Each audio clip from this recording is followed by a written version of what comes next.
गएको मक्सिर 4 गतेको चुनावी समीक्षाका लागि सत्ता गठबन्धनको बैठक आज बस्दै सीके राउत र नेपाली कंग्रेसका सभापति पूर्णबहादुर खड्का बीच भेटवार्ता, सरकार बनाउन आफूहरू नै निर्णायक रहने सीके राउतको दावी, माओवादीले गठबन्धनको विकल्प नसोचेको माओवादी केन्द्रका महासचिव देव गुरुङको भनाई, कंग्रेसमा अन्तर्घात गर्नेको विवरण 15 पुसभित्र पठाउन निर्देशन, एमालेसँगको सहकार्य सकिएको उपेन्द्र यादवको घोषणा, स्याङ्जा क्षेत्र नम्बर 2 मा नेपाली कंग्रेसका उपसभापति धनराज गुरुङ निर्वाचित, एमाले सचिव पद्म अर्याल पराजित, सबै कुरा भुलेर सहकार्य गर्न प्रतिबद्ध छु भन्दै धनराजलाई बधाई दिँदै पद्माको भनाई, सांसदले विकासका कुरा नगरी धर नपाइने रहेछ भन्दै नेपाली कंग्रेसका नेता प्रदीप पौडेलको स्पष्टोक्ति, दार्चुलाको नेपाल भारत सीमा क्षेत्रमा आवत जावत सुरु, दुवै देशका अधिकारीहरू बीच छलफल, विमानस्थलसँग मागेको समय सकियो, पोखराले भेटेन अझै फोहोर फाल्ने ठाउँ, लागु औषध सेवन गरेर गाडी चलाउने 5 जना हिरासतमा, चुनाव सकेसँगै जाडो छल्न बेसी झर्न थाले मनाङवासी, आरोही कामिरिता शेर्पा बारेको डकुमेन्ट्री फिल्म एभरेस्टम्यानले जित्यो काजकिस्तानमा अवार्ड, घर बनाइदिने प्रलोभन देखाएर रूपन्देहीमा ठगी, 42,000 मेट्रिक टन रासायनिक मल मौजदात रहेको कृषि मन्त्रालयको स्पष्टोक्ति, नेप्सेमा सामान्य वृद्धि, 1.5 अर्ब माथिको शेयर कारोबार, अर्थतन्त्रका चुनौतीबारे सिबिफिन र आइएमएफ बीच छलफल, उत्कृष्ट बलिङ गरे पनि नेपाल 3 विकेटले पराजित, स्कटल्यान्ड शीर्ष स्थानमा उक्लियो,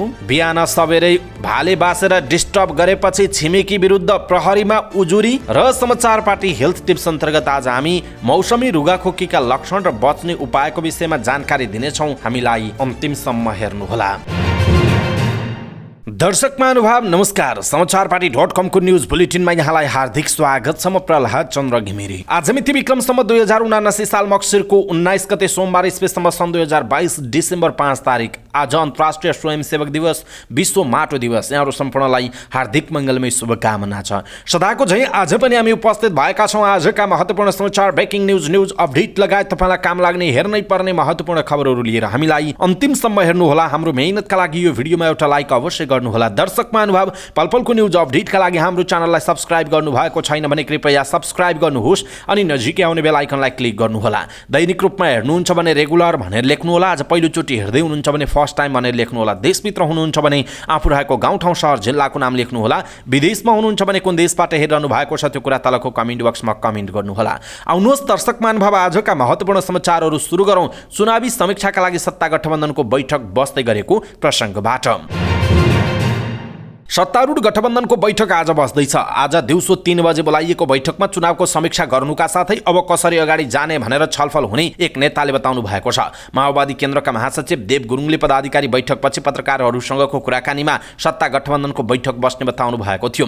सत्ता गठबन्धनमा आबद्ध दलहरूले देशभर चुनावी तालमेल गरेर लडेका थिए। कांग्रेसले 57 सिट जितेको छ भने माओवादी केन्द्रले 17, एकीकृत समाजवादीले 10, लोकतान्त्रिक समाजवादी पार्टीले 4 र राष्ट्रिय जनमोर्चाले 1 सिट जितेको छ। चुनावमा भोट ट्रान्सफर नभएको भन्दै माओवादी केन्द्रमा असन्तुष्टि समेत देखिएको छ। शनिबार मात्र माओवादीले सबै विकल्प खुल्ला गर्ने निर्णय समेत गरेको थियो। नेपाली कंग्रेसका उपसभापति पूर्णबहादुर खड्का र जनमत पार्टीका अध्यक्ष डाक्टर सीके राउत बीच भेटवार्ता भएको छ। खड्कालाई भेट्न राउत आइतबार दिउँसो उहाँको निवास गल्फुटार पुग्नु भएको थियो। खड्काले मक्सिर 4 को चुनावबाट राउत र उहाँको पार्टी विजयी भएकोमा बधाई र शुभकामना दिएको खड्काको सचिवालयले जनाएको छ। भेटमा प्रतिनिधि सभा र प्रदेश सभा निर्वाचनको समीक्षा तथा नयाँ सरकार निर्माण र सत्ता गठबन्धनमा सहकार्य गर्ने विषय र समसामयिक विषयमा विचार आदान प्रदान भएको खड्काको सचिवालयले जनाएको छ। यसैबीच जनमत पार्टीका अध्यक्ष सीके राउतले संसदमा बहुमत पुर्याउन आफूहरू निर्णायक हुने बताउनु भएको छ। राष्ट्रिय समाचार समिति संघको अन्तर्वार्तामा उहाँले सरकार गठनका लागि आफ्नो पार्टीले पाएको सिट संख्या निर्णायक हुने बताउनु भएको हो। जनमत पार्टीले अहिले ल्याएको सिट संख्या निर्णायक छ। सरकार गठबन्धनका लागि संसदमा बहुमत पुर्याउनका लागि हाम्रो 6 सिट निर्णायक हुन्छ। प्रदेशमा पनि जनमत पार्टीको समर्थन बेगर सरकार बन्न सक्ने अवस्था रहन्न उहाँले भन्नुभएको छ। जनमत पार्टीले प्रतिनिधि सभामा प्रत्यक्षतर्फ 1 सिट जितेको छ भने समानुपातिकतर्फ आइतबार दिउँसोसम्म 1,04,20,000 मत गन्दा 3,94,523 मत पाएको छ। त्यस्तै प्रदेश 2 मा प्रत्यक्षमा 6 सिट र समानुपातिकमा कांग्रेस कांग्रेस र एमाले पछि तेस्रो स्थानमा छ। 20,86,000 मतगणना हुँदा जनमत पार्टीले 3,29,000 मत पाएको छ। आफूहरूको समर्थन बिना सरकार नबन्ने अवस्थामा डेडलक हुन नदिने उहाँले बताउनु भएको छ। निर्वाचनबाट कसैको पनि बहुमत नआउँदा पार्टीहरूमा अहङको स्थिति भने नदेखिने र एक अर्कामा सहकार्यको सम्भावना बढाएको पनि उहाँले बताउनु भएको छ। नेकपा माओवादी केन्द्रका महासचिव देवप्रसाद गुरुङले आफूले सत्ता गठबन्धनको विकल्प नखोजेको बताउनु भएको छ। पदाधिकारी बैठकपछि पत्रकारहरूसँग कुराकानी गर्दै उहाँले सरकार गठनका लागि सत्तारूढ गठबन्धनको विकल्प नखोजेको बताउनुभयो। अहिले गठबन्धनको विकल्पका बारेमा छलफल भएको छैन। गठबन्धन यथावत भएकाले त्यहीँबाट प्रयास हुने कुरा स्वाभाविक भइहाल्यो उहाँको भनाइ छ। सत्तारूढ गठबन्धनमा भएका दलहरूसँग छलफल नै नभएको भन्दै महासचिव गुरुङले गठबन्धन तोडिनुपर्ने कुनै कारण नभएको बताउनुभयो। गठबन्धनमा विमति असहमति भइसकेको अवस्था त होइन, गठबन्धन तोड्नुपर्छ भन्ने कुरा त होइन। पार्टीले गठबन्धनको विकल्प सोचिसकेको छैन उहाँले भन्नुभएको छ। शनिबार माओवादी पदाधिकारी बैठकपछि उपाध्यक्ष कृष्णबहादुर महराले सरकार गठनका लागि सबै विकल्प खुल्ला गरेको बताउनु भएको थियो। तर महासचिव गुरुङले उपाध्यक्ष महराको भनाइ सच्याउनु भएको छ। हिजो कुन प्रसङ्ग सन्दर्भमा कुरा प्रकट भए तर सरकार गठन विकल्पका बारेमा केही कुरा भएकै छैन महासचिव गुरुङले भन्नुभएको छ। उहाँले चुनावको समीक्षामा बैठक केन्द्रित भएको बताउनुभयो। नेपाली कांग्रेसको केन्द्रीय अनुसन्धान समितिले गएको मक्सिर 4 गतेको चुनावमा अन्तर्घात गर्नेलाई कारवाही गरेर 15 पुसभित्र विवरण पठाउन प्रदेश र जिल्लाको अनुशासन समितिलाई निर्देशन दिएको छ। आइतबार एक विज्ञप्ति जारी गरी कांग्रेस केन्द्रीय अनुशासन समितिका सचिव प्रेम केसीले चुनावमा पार्टी र सत्ता गठबन्धनका उम्मेदवारलाई असहयोग गरेको भनी जिल्ला एवं प्रदेश अनुशासन समितिमा परेका उजुरीमाथि चाँडै निर्णय गरेर केन्द्रमा पठाउन भनेको छ। यदि जिल्ला र प्रदेश अनुशासन समिति गठन नभएको अवस्थामा तत्काल अनुशासन समिति गठन गरी कारवाहीको निर्णय सहित 15 पुसभित्र केन्द्रीय अनुशासन समितिमा पठाउन आग्रह गरिएको जनाइएको छ। जनता समाजवादी पार्टीका अध्यक्ष उपेन्द्र यादवले नेकपा एमालेसँगको सहकार्य सकिएको बताउनुभयो। मक्सिर 4 को चुनावमा एमालेसँग जसपाले केही सिटमा तालमेल गरेको थियो। विराटनगर विमानस्थलमा पत्रकारहरूसँग कुराकानी गर्दै जसपा अध्यक्ष यादवले एमालेसँगको चुनावी सहकार्य सकिएको बताउनुभयो। उहाँले भन्नुभयो, हामीले चुनावमा एमालेसँग केही क्षेत्रमा तालमेल गरेका थियौँ, चुनावसँगै सहकार्यको कोर सकिएको छ उहाँको भनाइ छ। यादवले सरकार गठनमा कसलाई समर्थन गर्ने वा नगर्ने विषयमा निर्णयमा पुगिन नसकेको बताउनुभयो। पार्टीले सरकारमा सहभागिताका सन्दर्भमा देशैभरि एउटै नीति लिने पनि यादवले बताउनु भएको छ। मक्सिर 4 को चुनावमा यादव सप्तरी 2बाट जनमत पार्टीका अध्यक्ष डाक्टर सीके राउतसँग फराकिलो मतान्तरले पराजित हुनुभएको थियो। स्याङ्जा क्षेत्र नम्बर 2बाट प्रतिनिधि सभा सदस्यमा नेपाली कांग्रेसका उपसभापति धनराज गुरुङ निर्वाचित हुनुभएको छ। उहाँले नेकपा एमालेका नेता पद्मा अर्याललाई पराजित गर्दै विजयी हुनुभएको हो। यसैबीच स्याङ्जा 2बाट निर्वाचित कांग्रेसका उम्मेदवार धनराज गुरुङलाई एमाले नेता पद्मा अर्यालले बधाई दिनुभएको छ। यद्यपि कब्जा गरिएको मतबाट गुरुङ निर्वाचित भएको भन्दै अर्यालले उक्त मतलाई नस्वीकार्ने बताउनु भएको छ। उहाँले सबै कुरा भुलेर स्याङ्जाको विकासमा सहकार्य गर्न आफू प्रतिबद्ध रहेको पनि उल्लेख गर्नुभयो।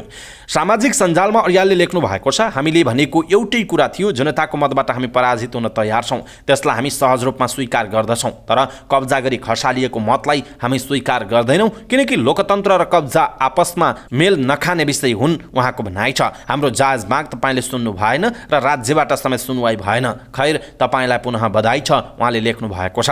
मक्सिर 4 को निर्वाचनमा बुथ कब्जा भएको प्रमाण भएको मृतक र विदेशमा रहनेका नाममा समेत मतदान गरिएको अर्यालको जिकिर छ। त्यही मुद्दा उठाउँदै अर्यालले पुनः मतदानको माग गर्नुभएको थियो, तर निर्वाचन आयोगले पुनः मतदानको माग अस्वीकार गर्दै मतगणना जारी राख्न निर्देशन दिएको थियो। शनिबार रातिको अन्तिम मत परिणाम अनुसार गुरुङ अर्याल भन्दा 5000 बढी मतान्तरले निर्वाचित हुनुभएको छ। मुख्य निर्वाचन अधिकृतको कार्यालयका अनुसार निर्वाचित हुनुभएका धनराज गुरुङले 31466 र पद्मा अर्यालले 25839 मत पाउनुभयो। पद्माले सामाजिक सञ्जालमा धनराजलाई शालीन र लोकतन्त्रमाथि विश्वास गर्ने नेताको रूपमा बुझे पनि निर्वाचनको दिनदेखि आफ्नो बुझाइ झुटो प्रमाणित भएको उल्लेख गर्नु भएको छ। उहाँले अब सबै कुरा भुलेर जनताको सेवा गर्न र स्याङ्जाको विकास निर्माणमा सहकार्य गरी अगाडि बढ्न आफू प्रतिबद्ध रहेको पनि बताउनु भएको छ। नेपाली कांग्रेस नेतृत्वको सत्ता गठबन्धन दलहरू बीच काठमाडौँ 5 मा उम्मेदवारीको लागि बिल्कुलै हानाथाप थिएन। विगतको चुनावी परिणाम अनुसार काठमाडौँ 5 सहज नहुने सबैको बुझाइ थियो। तनहुँमा टिकटका आकांक्षीहरूको व्यवस्थापनमा सकस खेपिरहेको कांग्रेसले उम्मेदवारी दर्ता गर्ने अन्तिम दिन केन्द्रीय सदस्य प्रदीप पौडेललाई यही काठमाडौँ 5 को टिकट थमायो। उम्मेदवारी दर्तासँगै प्रचार प्रसार होमिनुभएका पौडेल नेकपा एमालेका वरिष्ठ उपाध्यक्ष ईश्वर पोखरेललाई फराकिलो मतान्तरले हराउन सफल हुनुभयो। तनहुँ 2 मा चुनाव लड्ने तयारीमा आफू रहेको आफ्नै क्षेत्रमा उम्मेदवार बन्नेमा नेतृत्वले यति विश्वस्त बनाएको थियो कि मैले विकल्पबारे सोच्ने कुरै थिएन। तर अनेक कारणले मलाई बाहिर पुर्याउने कोसिस भई तनहुँ 2 मै रहने मेरो प्रयास कामयाब भएन अनि सङ्घीय संसदमै जानेमा अडिग रहेकाले अन्त्यमा काठमाडौँ 5 बाट उठ्ने भई। त्यो आँट गर्दै गर्दा मेरो परिवेश निकै फरक थियो, उहाँको भनाइ छ। उम्मेदवारी दर्ता गर्ने दिनको बिहान मसँग चुनाव लड्ने बाहेक विकल्प देखिन। उम्मेदवारी दर्ताको समयमा परिणाम हाम्रो पक्षमा आउँछ है भन्ने कोही थिएनन्। सबै मतदाता कहाँ पुग्ने समय पनि मसँग थिएन। विगतमा राष्ट्रिय राजनीतिमा मैले खेलेको भूमिकाबारे काठमाडौँ 5 का मतदाता जानकार हुनुहुन्छ र विकृति विरुद्ध लड्ने प्रतिबद्धता बुझाउन सके भने जित्न सक्छु भन्ने चाहिँ थियो। त्यही भरोसाको आधारमा निर्वाचन अभियानलाई आक्रामक ढङ्गले अगाडि बढायौँ। सामाजिक सञ्जालमा प्रचारसँगै कम्तीमा 500 मतदाता सहभागी हुने गरेको सार्वजनिक छलफललाई प्राथमिकतामा राखियो। त्यस्ता बैठक मार्फत मैले करिब 10,000 मतदातालाई प्रत्यक्ष भेटेँ। मतदातासँग मैले दल, राजनीति र राजनीतिक कर्मी प्रतिको वितृष्णाबाट खुलेर नढाँटिकन कुरा गरेँ। विगतमा निर्वाचित उनीहरूको भूमिकाबारे प्रशस्त गुनासा सुनिन्थ्यो। मैले विश्वास दिलाउने आधारहरू प्रस्तुत गरेँ। त्यसबाट माहौल बन्दै गयो र परिणाम मेरो पक्षमा आयो, उहाँको भनाइरहेको छ। त्यसो त सांसद भनेको नीति नियम बनाउने हो, तर सांसदले विकासका कुरा नगरी धर नपाइने रहेछ भन्ने उहाँको बुझाइरहेको छ। सांसदले विकासका कुरा नगरी धर नपाइने रहेछ प्रदीप पौडेलको भनाइरहेको छ। दर्शक महानुभाव, प्रदीप पौडेल तपाईँलाई कस्तो लाग्छ? आफ्नो धारणा तलको कमेन्ट बक्समा कमेन्ट गर्नुहोला। दार्चुलाको सदरमुकाम खलङ्गालाई जोखिममा पार्ने गरी भारतले महाकाली नदीमा तटबन्ध निर्माण गरेपछि नेपाल भारत सीमा क्षेत्रमा भएको विवाद समाधान भएको छ। नेपाली नागरिकले तटबन्धको विरोध गर्दा भारतीय पक्षले ढुङ्गा हानेको भन्दै पुलमा समेत आवत जावत बन्द गरिएको थियो। दार्चुलाका प्रमुख जिल्ला अधिकारी दीर्घराज उपाध्याय र भारतको धारचुलाका एसडीएम बीच कुराकानी भएपछि पुलमा आवत जावत सुरु भएको जिल्ला प्रहरी कार्यालयका प्रवक्ता एवं प्रहरी निरीक्षक राजेश शाहीले जानकारी दिनुभयो। दुवै देशका सरकारी कर्मचारी बीच भएको छलफलमा प्राविधिक टोलीले अध्ययन गरेपछि मात्र भारतले तटबन्ध निर्माण गर्ने सहमति भएपछि सिमानाका खुला गरिएको उहाँले बताउनु भएको छ। भारतले नेपालतर्फ महाकाली नदीको धार फर्काउने गरेर तटबन्ध निर्माण गरिरहेको भन्दै दार्चुलाका स्थानीय बासिन्दाले विरोध गरेका थिए। उनीहरूले विरोध गर्दा भारतीय पक्षले ढुङ्गा हानेको थियो। यस घटना 4 जना नेपाली घाइते भएको स्थानीयले बताए पनि पुष्टि हुन बाँकी रहेको जिल्ला प्रहरी कार्यालयका प्रवक्ता शाहीले बताउनु भएको छ। अंग्रेजी नयाँ वर्ष अर्थात् जनवरी 1 देखि पोखरा अन्तर्राष्ट्रिय विमानस्थल खुल्ला गर्ने गरी नेपाल नागरिक उड्डयन प्राधिकरणले निर्णय गरेको छ। सोही योजना अनुरूप विमानस्थलमा जडित उपकरणको परीक्षण क्यालिब्रेसन फ्लाइट भइसकेको छ। एरोथाई कम्पनीले मक्सिरको 5 गतेदेखि 12 गतेसम्म क्यालिब्रेसन फ्लाइटको प्रतिवेदन 3 हप्ताभित्र दिने जनाएको छ। तर विमानस्थल नियमित खुल्ला गर्ने मिति नजिकिँदा समेत प्रमुख समस्याका रूपमा देखिएको पोखरा ल्यान्डफिल साइट समस्या सुल्झन सकेको छैन। विमानस्थलदेखि करिब 2 किलोमिटर दूरीमा रहेको ल्यान्डफिल चराचुरुङ्गीका कारण जोखिम हुने भन्दै विमानस्थल आयोजनाले सुरुवातबाटै ल्यान्डफिलको विकल्प खोज्न महानगरलाई सुझाइरहेको थियो। तर पटक पटक पत्राचार गर्दा पनि महानगरले ढिलासुस्ती गरिरहँदा अहिलेसम्म समस्या जिउका त्यौँ छ। प्राधिकरणले क्यालिब्रेसन फ्लाइट हुने दिन मक्सिर 5 गतेबाट ल्यान्डफिल साइटमा फोहोर नफाल्न समेत आग्रह गरेको थियो। महानगरले अहिले पोखरा महानगरपालिका 14 सेती किनार स्थित बाछेबुडुवामा फोहोर व्यवस्थापन गर्दै आएको छ। तर महानगरले भने आफूहरूले 18 मक्सिरसम्म विकल्प खोजिसक्ने र त्यति बेलासम्म समय दिन आयोजनासँग समय माग गरेको थियो। महानगरले मागेको समय पनि आइतबारदेखि सकिसकेको छ। 15 वर्षका लागि स्थानीयसँग सम्झौता गरेर प्रयोग गर्न थालिएको ल्यान्डफिल साइट अहिले 18 वर्ष पुग्न लागिसकेको छ। बाछेबुडुवाबाट ल्यान्डफिल साइट हटेपछि अब महानगरको फोहोर कहाँ व्यवस्थापन हुन्छ? महानगरको जवाफ छ, हामी खोज्दैछौँ, जनवरी 1 सम्म विकल्प खोजिसक्छौँ। तर महानगरले कहाँ विकल्प खोज्दैछ भन्ने कुरा अहिलेसम्म खुल्न सकेको छैन।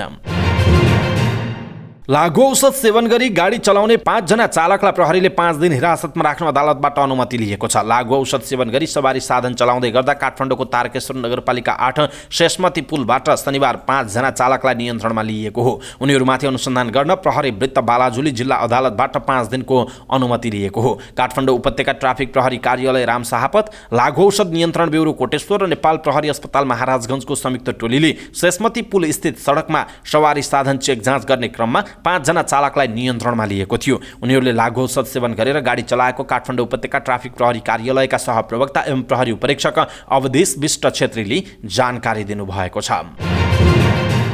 हिमाली जिल्ला मनाङमा जाडो बढ्दै गएपछि मनाङवासी बेसी झर्न थालेका छन्। जाडो बढेसँगै मौसमको प्रतिकूलताले जीवनयापनमा समस्या हुँदा मनाङवासी जाडो छल्न बेसी झर्ने गरेका छन्। यस वर्ष निर्वाचनको समय परेकाले जाडो बढ्दै गएको अवस्थामा जिल्ला भित्रिएका मनाङवासी चुनाव सकिएसँगै बेसी झरेका हुन्। मनाङमा चिसो बढ्न थालेपछि मनाङवासी काठमाडौँ, पोखरा लगायतका स्थानमा जाडो छल्न आउने गरेको प्रमुख जिल्ला अधिकारी रविन्द्र प्रसाद आचार्यले बताउनु भएको छ।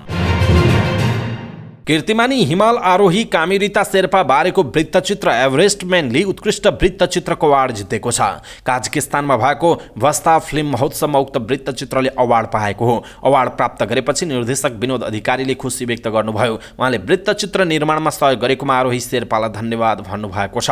वृत्तचित्र पर्वतारोहणका सकस र जलवायु परिवर्तनका कारण हिमालमा देखा परेको असरबारे केन्द्रित छ। यो वृत्तचित्र हिमालको सौन्दर्य संरक्षणमा शेर्पा समुदायको भूमिका, शेर्पा समुदायबारे बृहत जानकारी र जलवायु परिवर्तनका असरबाट हिमाललाई बचाउन निर्वाह गर्नुपर्ने भूमिकाबारे केन्द्रित रहेको निर्देशक अधिकारीले बताउनुभयो। रूपन्देहीको दक्षिणी क्षेत्र मर्चवारका स्थानीयलाई एक युवाले घर बनाइदिन्छु भन्दै लाखौं ठगी गरेका छन्। विदेशी दाताबाट सहयोगले घर बनाइदिने आश्वासन दिँदै रजिस्ट्रेसनका लागि लाखौं असुल गरे अहिले ती युवा फरार भएका छन्। रकम दिएर घर निर्माणको आशामा रहेका मर्चवार तथा लुम्बिनीका स्थानीय अहिले आफ्नो रकम फिर्ता लिन प्रशासनिक निकाय धाइरहेका छन्। सम्मरीमाई गाउँपालिका साथ बस्ने मकसुद मुसलमानले कोटहीमाई, सम्मरीमाई तथा लुम्बिनी सांस्कृतिक नगरपालिका 100 भन्दा बढी स्थानीयलाई ठगी गरेको भन्दै जिल्ला प्रशासन कार्यालय रूपन्देहीमा उजुरी परेको छ। मर्चवारको भैँसा गाहान बस्ने उनी आफ्नो छेउछाउका गाउँमा घर बनाइदिने भन्दै विपन्न परिवारलाई आश्वासन दिने र फारम भर्नुपर्ने भन्दै रकम माग गर्दथे। उनले फारम भर्न र अन्य प्रक्रियाका लागि भन्दै प्रति व्यक्ति 1,55,000 सम्म रकम लिने गरेको पीडितहरूले बताएका छन्। कृषि तथा पशुपक्षी विकास मन्त्रालयले देशभरका डिपोमा 42,000 मेट्रिक टन रासायनिक मल मौजुदात रहेको जनाएको छ।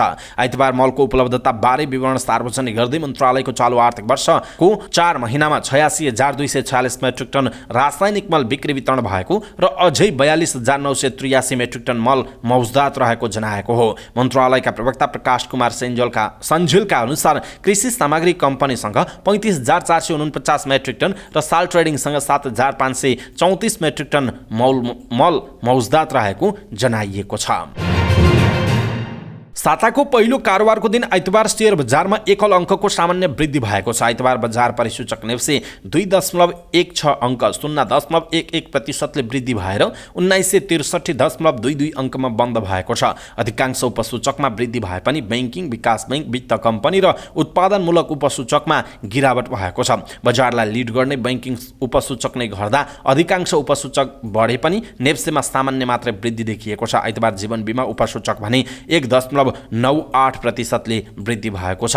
नेप्सेमा सामान्य वृद्धि हुँदा कारोबार र कम्पनी 1.5 अर्ब नागेको छ। 36,94,084 किता शेयर किनबेच हुँदा 1,56,17,02,000 को कारोबार भएको छ। जसमध्ये नबिल बैंकको सर्वाधिक 19,80,67,000 को कारोबार हुँदा नेस्डु समृद्ध लघुवित्तको 8,77,15,000 र फर्स्ट माइक्रो फाइनेन्सको 7,11,18,000 को कारोबार भएको छ। आइतबार नेप्सेमा कुल 179 कम्पनीको शेयर कारोबार हुँदा 97 कम्पनीको शेयर मूल्य बढेको छ भने 89 कम्पनीको शेयर मूल्यमा गिरावट भएको छ। त्यस्तै 13 कम्पनीको शेयर स्थिर रहेको छ। धौलागिरी लघुवित्तको शेयर मूल्य 9.98% वृद्धि भएर सकारात्मक सर्किट लेभलमा बन्द हुँदा ओरिएन्टल होटलको शेयर मूल्य 6.57% र खप्तड लघुवित्तको शेयर मूल्य 6.07% बढेको छ। यता नेस्डु लघुवित्तको शेयर मूल्य 6.11% गिरावट हुँदा नबिल बैंकको 3.40% गिरावट भएको छ। त्यस्तै पोखरा फाइनेन्सको शेयर मूल्य 2.83% गिरावट भएको जनाइएको छ।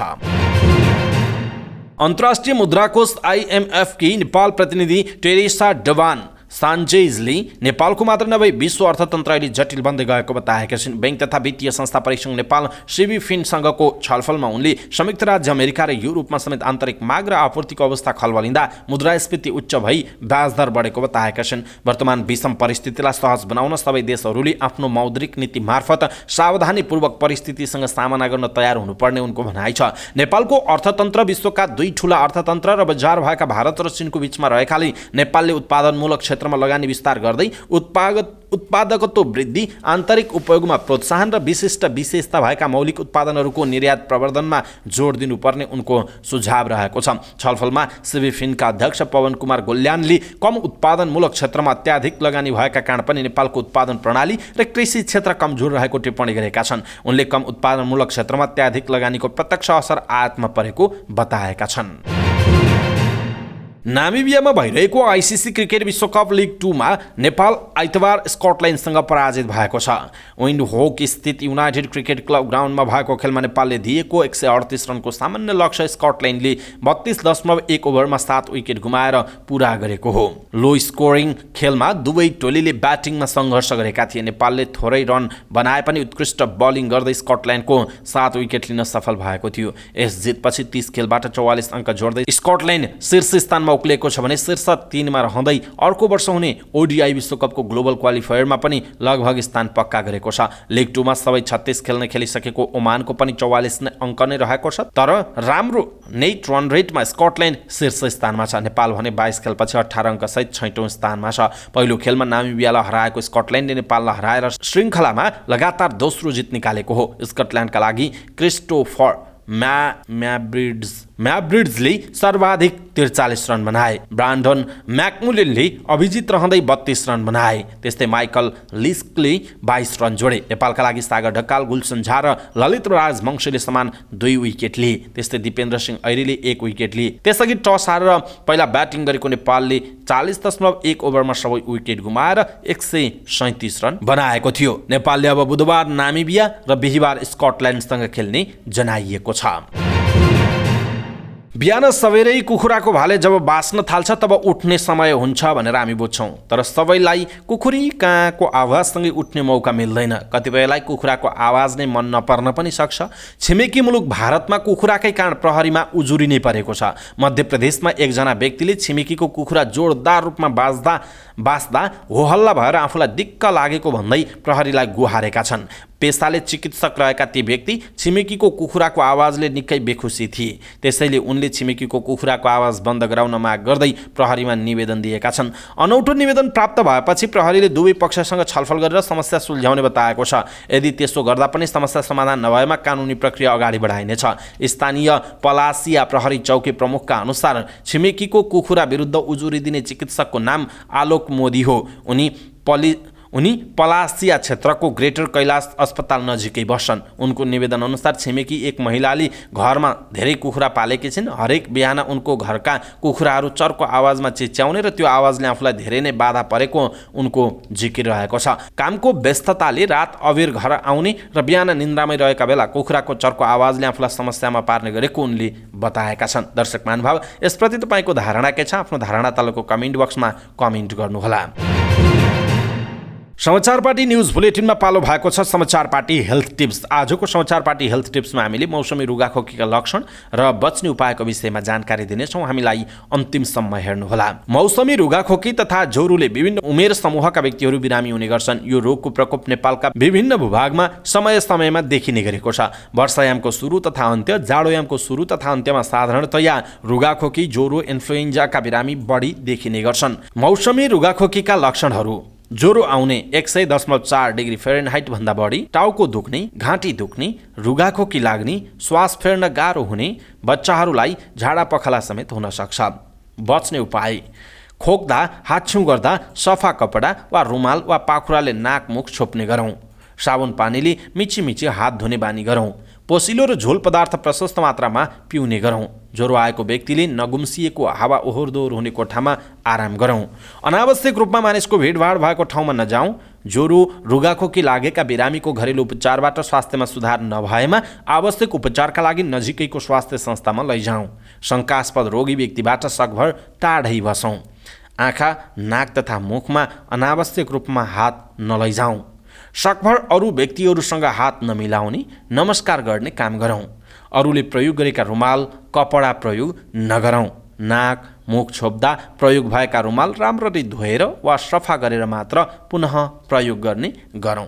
दर्शक महानुभाव, आज हामीले हेल्थ टिप्स अन्तर्गत मौसमी रुगाखोकीका लक्षण र बच्ने उपायको विषयमा जानकारी दियौँ। आफ्नो धारणा तलको कमेन्ट बक्समा कमेन्ट गर्नुहोला। यो हेल्थ टिप्सप्रति हामीले दैनिक रूपमा हेल्थ टिप्सहरू प्रस्तुत गर्दै आएका छौँ। हाम्रो यो अभियान तपाईँलाई कस्तो लागेको छ त्यो कुरा तलको कमेन्ट बक्समा कमेन्ट गर्नुहोला। समाचार पार्टी न्युज बुलेटिनको अन्त्यमा आइपुगेका छौँ। अन्त्यमा दर्शक महानुभाव, समाचार पार्टीको फेसबुक पेजमा यहाँहरूले हरेक हप्ता एउटा नयाँ क्विज हामीले सोध्ने गरेका छौँ र त्यहाँ गएर तपाईँले उत्तर दिनुपर्ने हुन्छ र आफ्नो जवाफ कमेन्ट गर्नुहोस् र 100 रुपैयाँको मोबाइल रिचार्ज जित्नुहोस्। अहिलेसम्म धेरैजनाले जितिसक्नु भएको छ त्यो उपहार। त्यस कारणले गर्दाखेरि यस पटकको चाहिँ क्विज, समाचार पार्टी क्विजको प्रश्न छ, फिफा विश्वकप 2022 कुन देशमा भइरहेको छ? फिफा विश्वकप 2022 कुन देशमा भइरहेको छ? A Saudi Arab, B Dubai, C Qatar, D Oman. आफ्नो जवाफ कमेन्ट गर्नुहोस् फेसबुक पेजमा। फेरि यहाँ गर्ने होइन, फेसबुक पेजमा समाचार पार्टीमा गएर चाहिँ गर्नुहोस्, किनकि समाचार पार्टीको पेजको टपमा नै हामीले पिन गरेर राखेका छौँ र त्यहाँ गएर तपाईँले चाहिँ कमेन्ट गरेर चाहिँ केही प्रक्रियाहरू छ, त्यो प्रक्रिया पुरा गरे पछाडि तपाईँले जित्न सक्नुहुनेछ 100 रुपैयाँ मोबाइल रिचार्ज। सहभागी हुन के हुन्छ त नियम भनेर सही उत्तर कमेन्ट गर्दा आफ्ना 3 जना साथीहरूलाई फेसबुकमा ट्याग गर्नुहोस्। हाम्रो ह्यासट्याग समाचार पार्टी क्विजको साथ पोस्ट सेयर गर्नुहोस्। फेसबुक पेज लाइक गर्नुहोस् र इन्स्टाग्राममा फलो गर्नुहोस्। 3 भाग्यशाली विजेताहरूले 100 रुपैयाँ टप अफ पाउनुहुनेछ।